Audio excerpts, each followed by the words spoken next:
right, go ahead. All right. All right, we're gonna spool up my Abu Garcia Maxx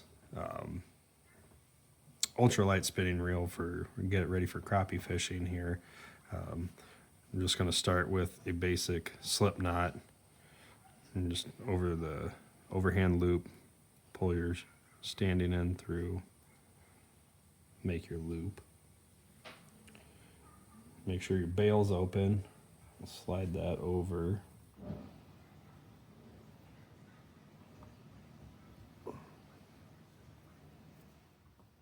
And just tighten that down. Tighten down your loop. And I just like to throw another overhand knot over. Just to back that up. And then we'll trim off this tag end just as close as you can get. Okay. Close your bail.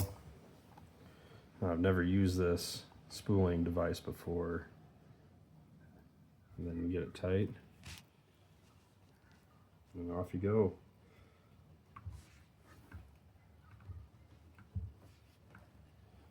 I don't like to overload the reel, because if you put too much line on and overload, that's when you can get some of your line to come off your spool when you're casting, especially on windy days.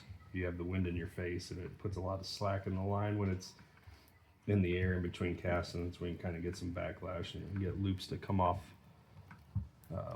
your spool. Then you're just in for a headache of a mess. So just kind of keep just a steady speed on the crank. I'm also doing this. This reel's got to be on backwards, so I'm actually reeling backwards from what I would normally be doing.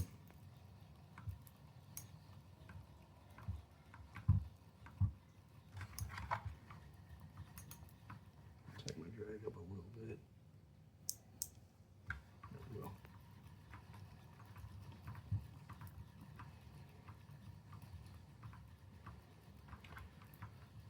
Say this is supposed to help minimize your coils in the line. This is just 4-pound Bass Pro monofilament. And then a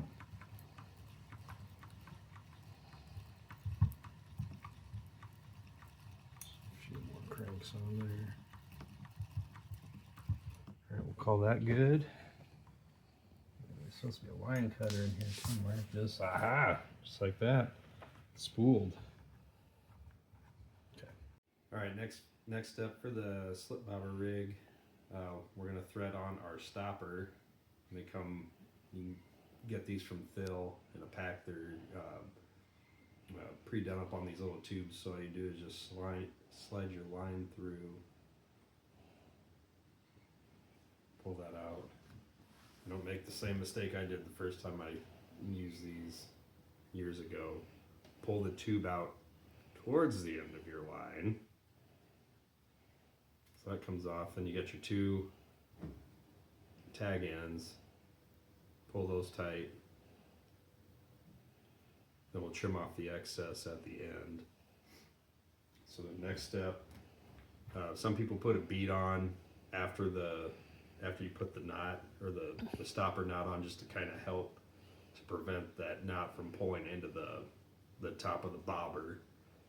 I've never really had that issue, so I don't put the bead on anymore. I just go straight from the stopper knot to the slip bobber. This Phil Night and Day slip bobber. I really like it. They're highly visible during the day, especially on those cloudy days. You just slide your line through, just kind of feed it through till you got that. So there's that. You can adjust the depth of the knot as you go. Set that up, just give us some room here.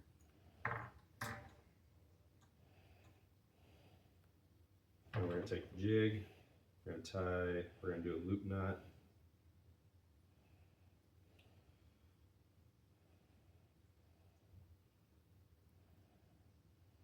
Just feed that through.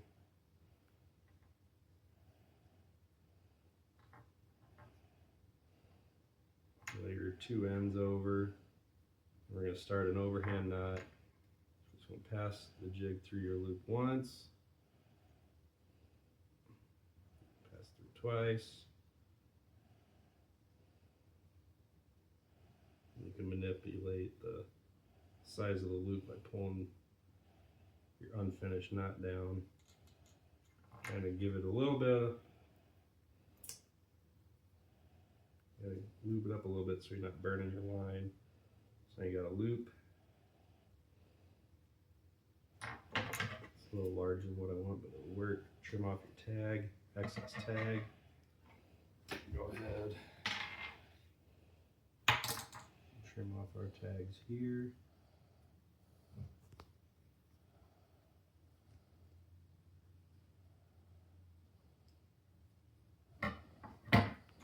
Alright, you're all set. It's got your loop knot, holds it a little more horizontal, a little more natural presentation for the crappie. They can be pretty finicky, so pretty good knot for your slip rig crappie, and we'll be ready as soon as the ice is gone. We'll be out crappie fishing. All right.